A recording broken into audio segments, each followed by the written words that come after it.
Peran saya dalam pengerjaan tugas akhir ini adalah perancangan sistem kendali dan graphical user interface untuk akuisisi data pada sistem monitoring kursi relaksasi. Peran saya dalam perancangan tugas akhir ini adalah analisis sinyal gelombang otak menggunakan elektroencephalogram pada ibu menyusui untuk kondisi relaksasi. Peran saya pada tugas akhir ini adalah perancangan sistem manajemen baterai pada UPS untuk relaksasi jam. Berikut ini adalah visualisasi dan realisasi dari proyek tugas akhir Relaxation Chair for Breastfeeding Stimulation.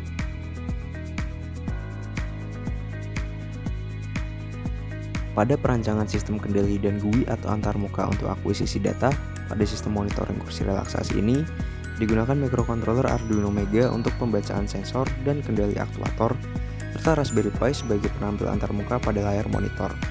Sensor yang digunakan untuk memonitor volume produksi ASI adalah sensor load cell, di mana pembacaan beban dari sensor akan dikonversi ke satuan volume dengan melibatkan massa jenis ASI. Sistem ini menggunakan aktuator mesin pijat dan pompa ASI pabrikan yang dikontrol menggunakan relay dan dapat dikendalikan melalui UI oleh pengguna. Ada juga fitur multimedia yang dapat menampilkan konten audio visual yang dapat dipilih secara manual.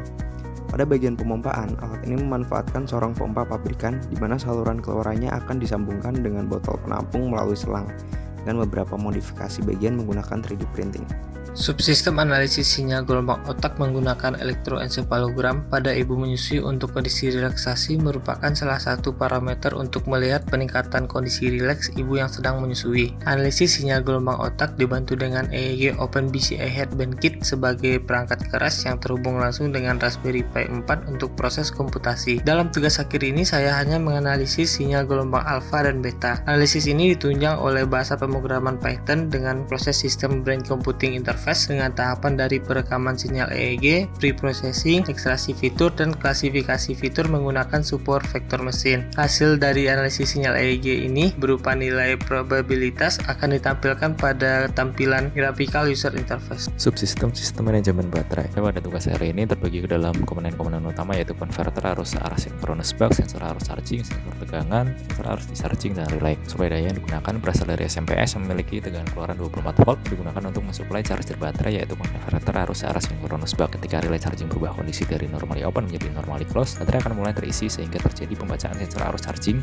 untuk proses estimasi nilai SOC dan menjadi feedback dengan sensor tegangan. Dan saat nilai SOC mencapai 100%, relay charging akan memutus arus charging agar menghindari terjadinya overcharging. Sementara itu, ketika baterai digunakan sebagai backup, daya TS akan otomatis membuat baterai discharging sehingga terjadi pembacaan arus oleh sensor discharging. Relay discharging akan terhubung secara normally close dan menjadi normally open ketika SOC berada pada level kurang dari 20%.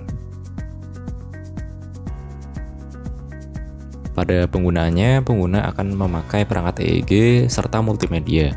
Kemudian memilih mode yaitu mode timer atau set point volume. Setelah itu, pengguna dapat mengaktifkan mesin pijat dan pompa ASI serta sistem multimedia melalui graphical user interface.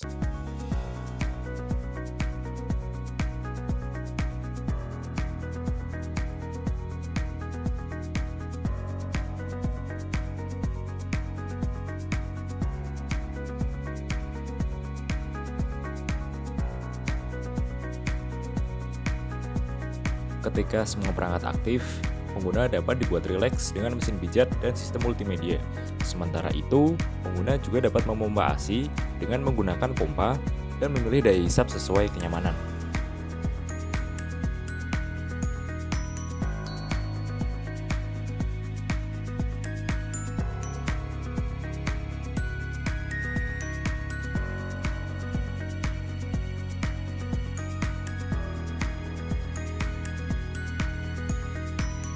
Setelah sesi selesai, pengguna dapat melihat hasil analisa gelombang otak yang dapat ditampilkan melalui graphical user interface.